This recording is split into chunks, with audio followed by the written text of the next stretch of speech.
Apa itu tubektomi? Tubektomi atau yang dikenal dengan metode steril merupakan tindakan penutupan terhadap kedua saluran telur sehingga sel telur tidak dapat melewati saluran telur. Dapat dilakukan pada perempuan di atas 25 tahun, tidak mempengaruhi ASI, dapat digunakan seumur hidup, dan tidak mempengaruhi hubungan suami istri. Apa aja sih efek samping dari KB tubektomi? Jadi, efek sampingnya yang pertama adalah efektivitasnya mencapai 100% dan efektif langsung setelah operasi. Yang kedua, dapat dilakukan pembedahan sederhana dengan anestesi lokal.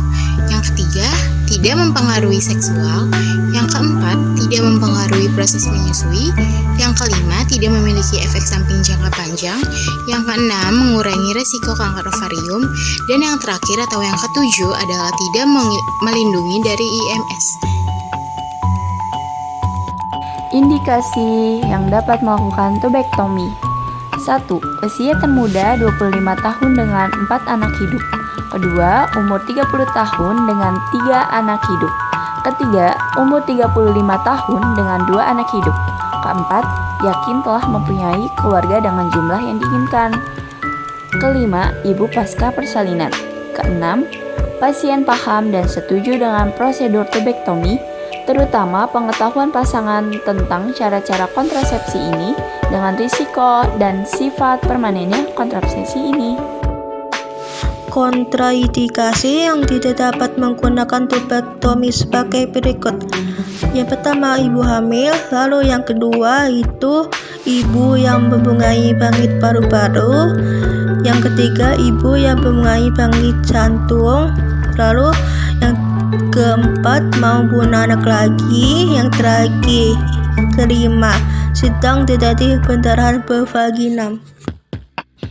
Kelebihan dari KB tubektomi yang pertama, efektivitasnya mencapai 99,5%, tidak mengganggu hubungan seksual, cocok bagi pasangan yang sudah tidak ingin menambah jumlah anak, tidak mempengaruhi proses kualitas dan volume ASI, tidak ada efek samping dalam jangka panjang, dapat dilakukan segera setelah persalinan ataupun setelah keguguran.